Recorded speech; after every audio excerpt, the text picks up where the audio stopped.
Hello and welcome to Just Jets episode number 215. What is going on? I am Matt O'Leary, back with another episode. Today I want to get into Rome Odunze visiting with the New York Jets. Stephen A. Smith, one of the Jets' biggest haters, actually praises the New York Jets.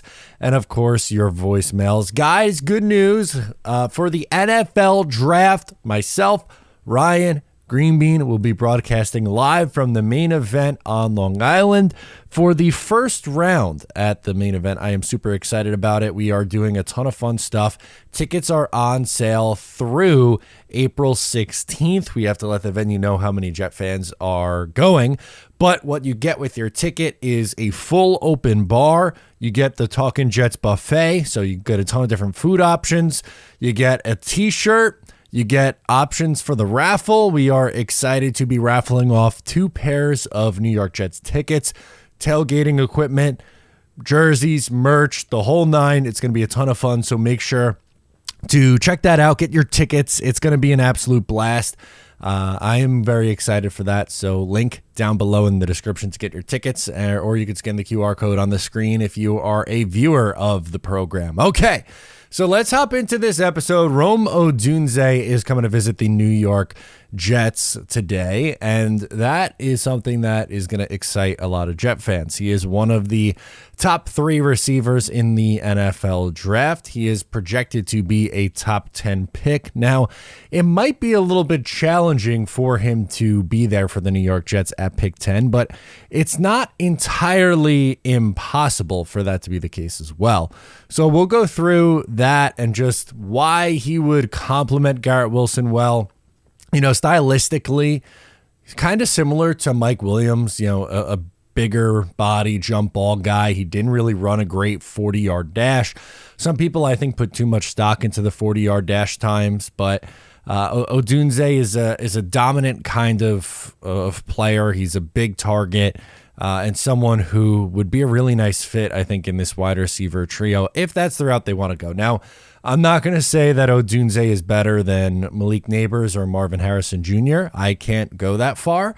But is he worthy to be a top half of the first round pick? Absolutely. He absolutely would be. And by no means would I be upset if the New York Jets on draft night end up calling his name. Now, we'll go through on a possibility of how the New York Jets could get him, because I think that's really the next logical step here is, okay, you could talk about, you know, we know the prospects, especially guys like Odunze, you know, we know what they are, but is there a path for where the New York Jets could actually, you know, move up and either get the guy or move up and get that guy? So let's do this mock draft of the top 10. That's really something that I wanted to take a look at, and a path to Rome Odunze being a New York Jet. So let's get it started here.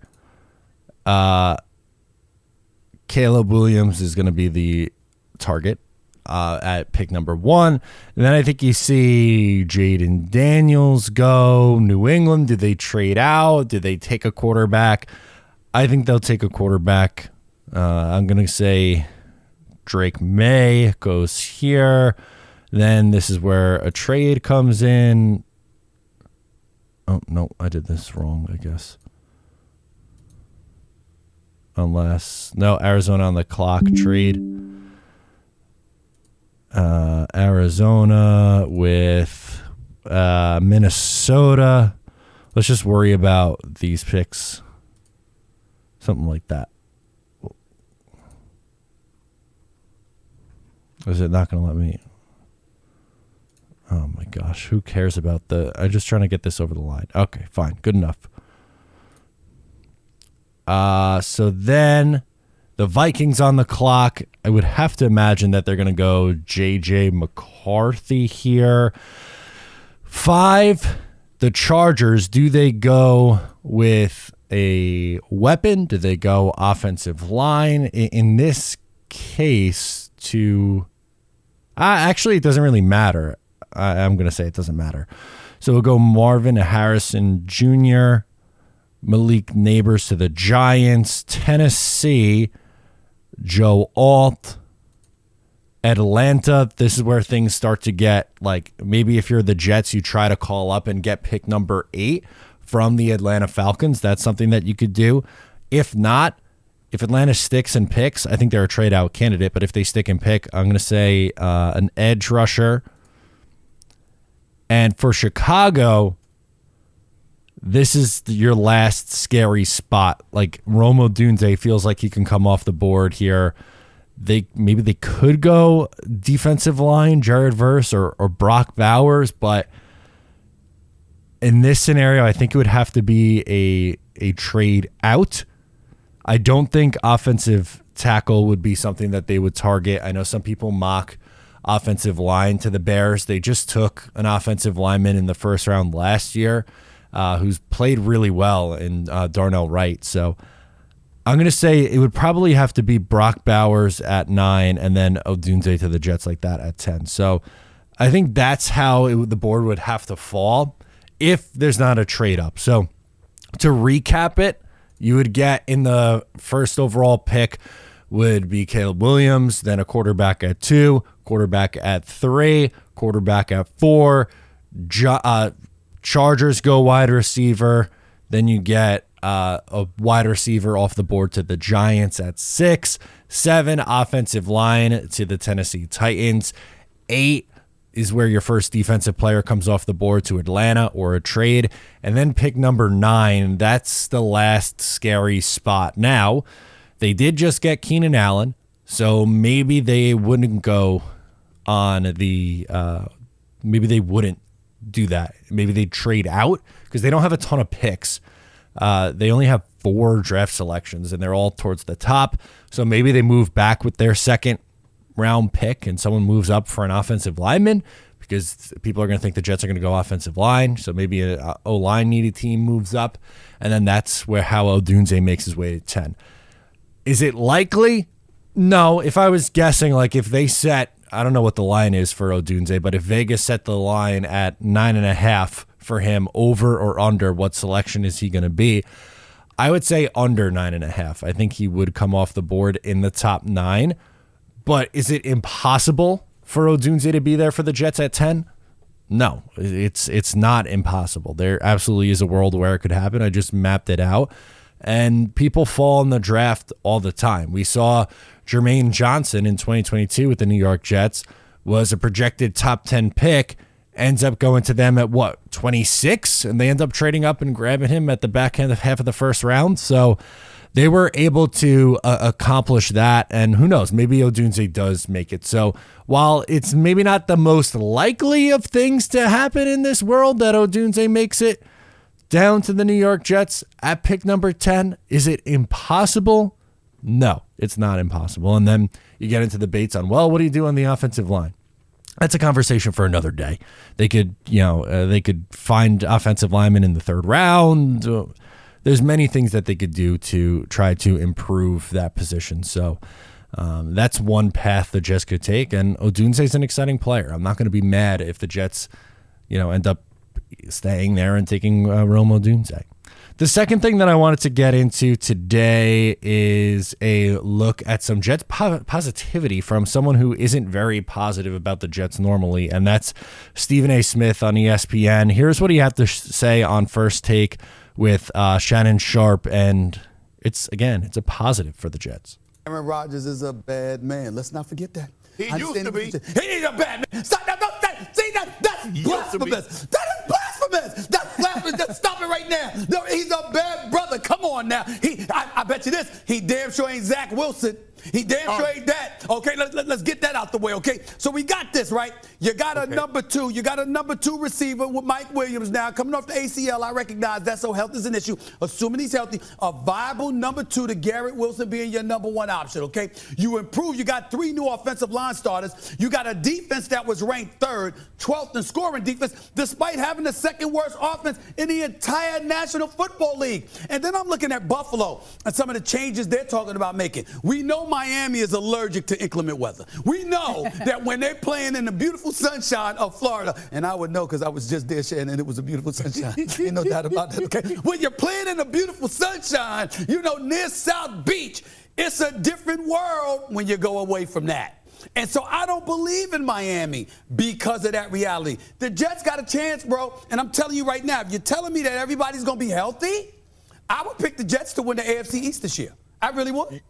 You see what you did, Stephen A? Oh, they got a chance. You know they have the lottery drawing 3 times a week. I got a chance. I ain't won shit. Did you play? Did you play? You can say that you want. Okay, that's enough of those two going back and forth. Now, I think the Jets have a better chance than a lottery shot at the AFC East title, but is what Stephen A. Smith is saying that outlandish? Are the Jets in a spot where maybe they can win the division here in 2024? I think yes. It's going to have to be, they're going to have to get some help on the offensive side of the ball with some injury luck, because that's not something that's been on their side. Over the last 2 years in particular, they have gotten absolutely crushed by injuries on the offensive line. Really 3. Go back to 2021. That's fair, because you lost on the first game of the season your starting left tackle. It ended up working out because Morgan Moses was there and George Fant slides over to the left tackle spot, and George Fant had his best season of his career that year, so it ended up working out, but that's still an offensive line injury. This team has been crushed by injuries on the offensive side of the ball. They do need to get some help there in order to make it happen, but looking at the state of the roster, it's pretty good. They're in a pretty good spot. They needed to have an overhaul, which they did. They add 3 new offensive linemen who are going to be starters. They add a very good pass rusher, very, very good pass rusher in Hassan Reddick. They add Mike Williams, and there's more to do. They're going to have a first-round pick. Right now they have a pick number 10 to add, probably on the offensive side of the ball as well. This is going to be a good team. They won 7 games last year with Zach Wilson, Tim Boyle, and Trevor Siemian. And there are concerns. One, what is Aaron Rodgers going to be going into his age 40 season? That's fair. Totally fair, coming off the injury. Is Robert Saleh really the guy at head coach? That is a question. I'm not telling you this is a team without question, but they're put in a spot where they could be successful this year. Am I going to say that they're going to go 14-3 and win the Super Bowl? No, I don't think that is a fair or realistic expectation for anybody. But can they win 10 or 11 games? And is 11 games enough to win you the AFC East this year? I think yes. I think you're going to have 3 teams in the Jets, the Dolphins, and the Bills who are going to hang between somewhere 9 and 11 wins. I think all 3 of those teams finish somewhere between 9 and 11 wins. And obviously New England's going to be towards the bottom, probably like a 4 or 5 win team if things break right for them. But I don't think it's nuts for Stephen A. to say that. The thing that's just bothersome with Stephen A. is not even 2 weeks ago, he was talking about how they aren't a real contender because you don't know with this coaching staff. So which is it? And I guess what I want to say is the truth probably lies somewhere in between. There's reason to be concerned about this Jets coaching staff because Robert Saleh, going into his 4th season now, still has a lot to prove as a head coach. There's no denying he's a great defensive mind, but overall as a head coach, he's been 7-10 the last 2 years, and in his first year they were 4-13. Granted, there's been a ton of circumstance and a ton of excuses for him. I get it, but this is it. This is for both, in my opinion, Joe Douglas and Robert Saleh.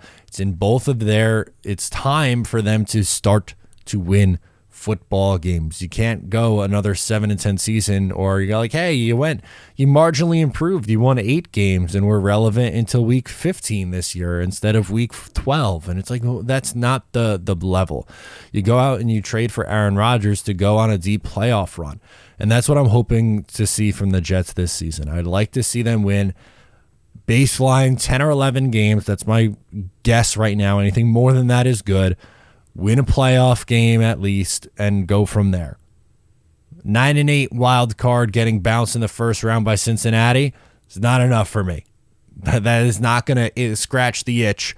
Yes, they end the playoff drought. I guess that's enough to be a little bit happy about, but that's you don't just go out and trade for Aaron Rodgers and go all in to just barely scrape by when 7 teams in each conference make it. 14 of the 32 teams in the NFL make the playoffs. If you can't find yourself somewhere in the top half at this point, that's not enough. So again, very strange that kind of praise was coming from Stephen A. Smith. Again, someone who's usually tends to skew more on the negative side for the New York Jets, but is what he is bringing up wrong? I'm going to say no. I don't think he's wrong, actually. In fact, I think he's looking at a more positive light, and I'll take that from him. I absolutely will take that from him. Let's go to voicemails up next on the program. Got a couple of voicemails to get into and some closing thoughts before we hop out of here on this episode. We're going to get it started with my man Peter up in the beautiful Hudson Valley. He's got a mock draft for us to take a listen to. Peter, what do you got for us? Hey, Matt. It's Peter from up in the beautiful Hudson Valley calling in this week to try and give you another mock draft that I've been working on through PFF. Loved yours from Monday with trading up to get Malik Neighbors. That would definitely solve wide receiver for the Jets at that point. I created a mock based on your conversation with Jeremy on Reality Check the other day, and also partly with some thought given to Ryan and Dom's draft talk last Monday. As far as at least a couple of guys that I picked here. But this would be a pretty radical trade, and I don't think it would really happen. But if we traded down with San Francisco in the first round and took picks 31, 63, 124 in round 4, and gave up round 10 and say 72, it seems to work. But at the same time, I sent San Francisco Zach Wilson, and then also pick 256 to get round 6, pick 215 back. So it's a pretty blockbuster deal overall. Again, I don't really think it would happen, but it does fill a lot of needs based on the draft position that happened here. And also, I did have a trade later on with the Eagles, so considering that we just got Hassan Reddick in a trade, I don't think this will actually happen that way either. We're going to trade with one team once and probably once only in an off season. But this is what came of it when I did it. So with pick 31, we got Ladd McConkey, the wide receiver out of Georgia. Okay. Round 2, pick 63, safety, Jaden Hicks out of Washington State. Someone who can back up Chuck Clark or, play in, looks like in 3 safety sets. Round 4, pick 111. This is one where Dom C, influence came in. Tackle, Christian Jones out of Texas, can be both a swing tackle on the left side and the right side. So it could take a year behind both Smith and Moses to learn. Round 4, 124, Cooper Beebe, the guard from Ohio State, also gives us position flexibility on the line. Round 4, 134, of course, quarterback, Jordan Travis from Florida State. Now, this is where I traded up a little bit. Round 6, 185, and 257 went to the Eagles, so I could move up to round 5, 171. Took another MC wide receiver, Luke McCaffrey from Rice. Wouldn't that be funny if we got both Ladd McConkey and Luke McCaffrey in the same draft? There you go. And then lastly, round 6, pick 215, Frank Gore was available out of Southern Miss, so it took him to give us another running back option. So let me know your thoughts on all that. I think the Jets should trade around no matter what in the draft, and I hope they kind of stay at 10 and either pick Bowers or whoever's the best tackle. But I've made some mocks that have them moving around after that. Still seem to work out and get a lot of good talent.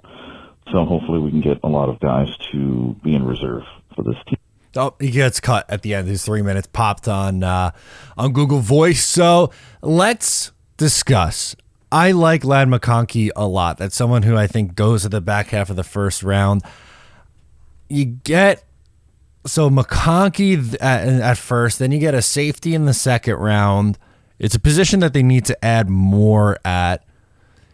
Eventually, you find your way to the tackle from Texas in the mid rounds. I like him as probably a swing. I don't know if he's going to ever be more than that. I mean, there's a chance. There absolutely is a chance, but I would put him in that like Carter Warren tier, I guess. And who knows? Maybe one of them develops into a starting caliber right tackle for you. Beyond that, I don't know. I like that you go to some of the legacy names. That's what I want to call them. The legacy names in McCaffrey, the wide receiver, Gore, the running back. Hopefully, Frank Gore Jr. would be better for the Jets than Frank Gore Sr. was. It's an interesting thought process in it because you're moving back far. You're dropping 21 picks from 10 to 31. yeah, it's just it's different. I don't know if I want to go that far back. You landed a lot of guys that I like though, so I'm not going to complain too much about it there, Peter. But it is a little bit far for me to move back that far. But McConkey, that's a name that I really like. Maybe I would have switched it up and went a different direction in the second round. I think that's where I have my biggest gripe in, and that's nitpicky on it. That's very nitpicky on it. But I mean, McConkey, I think, plugs in and is a very good wide receiver for you right out of the gate. And you just got to bank on some injury luck on the O-line. Let's go to PG up next from Long Island. Hello, Matt. It's PG from Long Island here. A couple things. One, Dakota Dozier, we retired this week, so that's the final of the famous IDGIC 12. I mean, horrible. He must have stood in that or sat in that draft room with adult diapers on because he was so afraid to do anything. Joe Douglas, love him or hate him. You know, I've been up and down, but can you imagine Joe Douglas with those 12 draft picks and the mistakes he would have made? I mean, come on. He didn't see anybody that he really targeted that he wanted to see and maybe put a little thing together and fit up for him. I mean, it's just ridiculous. Anyway, good riddance. Anyway, I want to talk about Brock Bowers. I watched Joe Blewett's film review on him, and Joe's not that down on him. He just doesn't think he's worthy of a number 10 pick. I tend to agree. It really depends on how you look at him. I mean, if you look at him as a tight end, his contested catch rate is too low. He doesn't really track the ball that well. Most of his production has been in yards after catch. He's definitely a good blocker. He's a tough kid, but he's also small for a tight end. And the most successful tight ends in the league recently have been much bigger people. And so if you look at him as a tight end, I would say definitely not. If you think you can bring him in as a versatile weapon, which he is, that's something else. But do we have the coaching staff that can really utilize that? I don't think we do. So really, I would rather get a tackle, and I know I'm hearing a bunch of people saying, you can't draft a tackle because we need somebody that's going to be effective this year. Well, guess what? What we need this year is depth. And even if hopefully they never make the playing field this year with our two 33-year-old tackles, they'll be there for year 2, 3, and 4. So get a tackle. My first choice would be trade back, pick up some more draft capital, but you need a draft partner to do that. And I would say just grab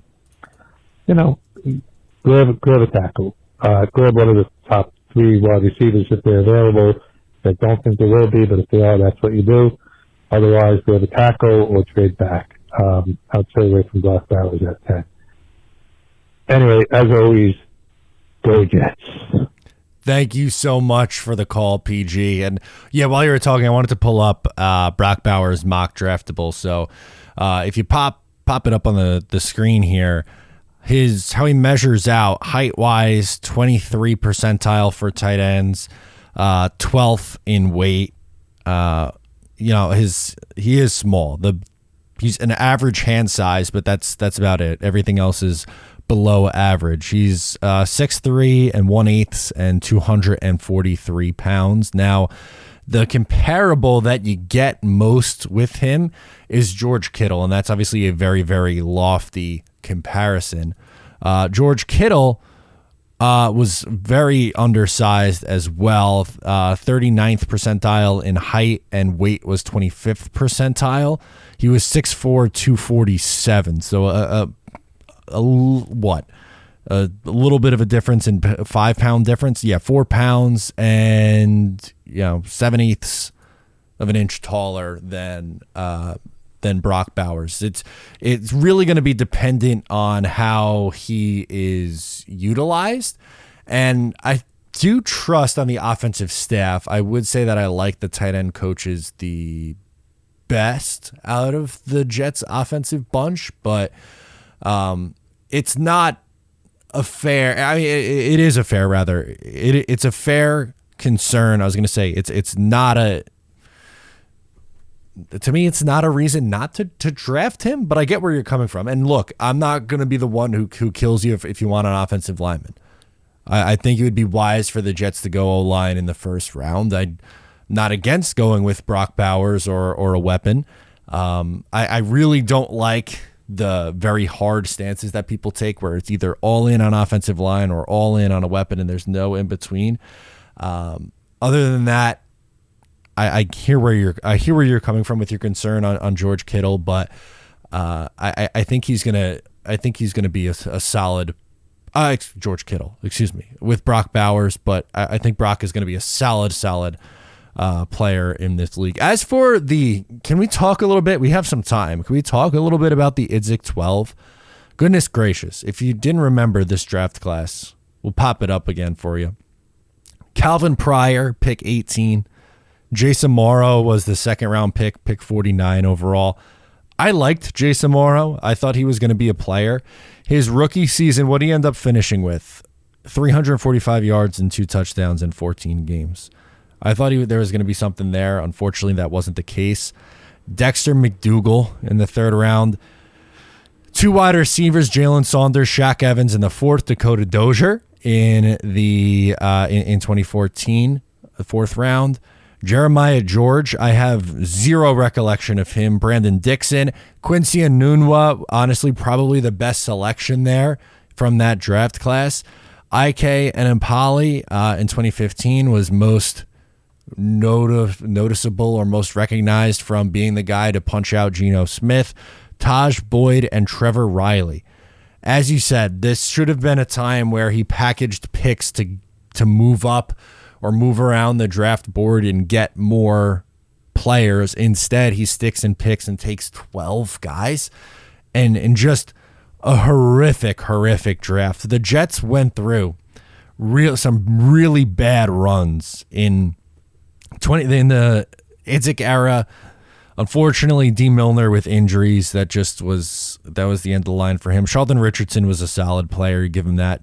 Geno didn't work out with the Jets. Brian Winters ends up being a solid guard, but you get like 2 capable players in this draft for the Jets, we'll say, and Sheldon Richardson and Brian Winters. 2014, woof, just really bad. Leonard Williams, the only one to write home about in the 2015 draft. 2016, Jordan Jenkins was your best player from that draft class. Like, not that Jordan Jenkins was never a star, but he gave you a couple okay seasons, and after that, if he's your best guy from the class, like, man. Jamal Adams, Marcus May, and a whole lot of nothing after that in 2017. 2018, Darnold and Foley Fatukasi was probably their best guy, and Nathan Shepard had an okay couple of seasons. In 2019, Quinnen Williams, Ja'Kai Polite. Blake Cashman ends up looking like a hit, but not for the Jets because he was so injured. Good Lord, that just looks like an absolutely horrific stretch run in the Idzik and McCagnon era of drafts. Not very good. Joe Douglas thankfully has 2022 to hold his hat on, but there's some other okay moments from 2020 you end up grabbing. 2021 later you end up grabbing Michael Carter, the slot corner. AVT, if he stays healthy, would be really nice. Fine for you there. 2020, there's a good chance that nobody from that draft is going to be on the team this year unless they bring back Ashton Davis.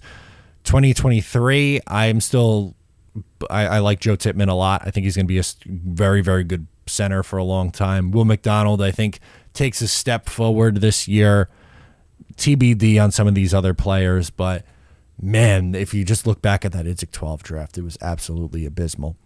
One last thing before we hop on out of here, just an absolute day that I cannot stand was earlier this week, April Fools. And why am I bringing up April Fools a couple days later? Well, I don't know how people got fooled that the Jets were going to go to the New York Titans jersey. They changed their profile picture.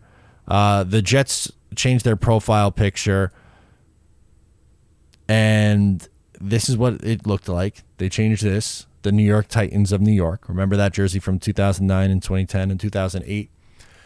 And somehow thought like, hey, the Jets, maybe that's what the Jets are going to do for their throwbacks. Check the day. April Fool's is such a lame, made-up holiday. I'm not a fan of it, but we know what's coming. The legacy jerseys in a green version is going to come, and a black version is going to come. I don't know when they're going to actually officially drop. So the draft is on April 25th, which is 3 weeks away and a day. Sometime before then, right? Because you want to give the guy who you draft, like when you hold up the jersey and the number, right? They got to be in the new uniforms. It was supposedly, if memory serves correct, April 4th, 2019 was when the last jerseys dropped. The Detroit Lions are doing April 18th. That is the Thursday, a week before the draft. I don't think the Jets are going to do the same day, but maybe somewhere in that time frame is when the new uniforms finally come out. But I want to see it. It's a little bit of a quiet time between free agency and the draft. We'll cover, don't worry, we still got you covered over the next few weeks on draft prospects, mock drafts, anyone linked to the New York Jets, all that good stuff. But I kind of want the jersey stuff. I know we care about wins and losses. That's most important, but I want to see the new uniforms, please.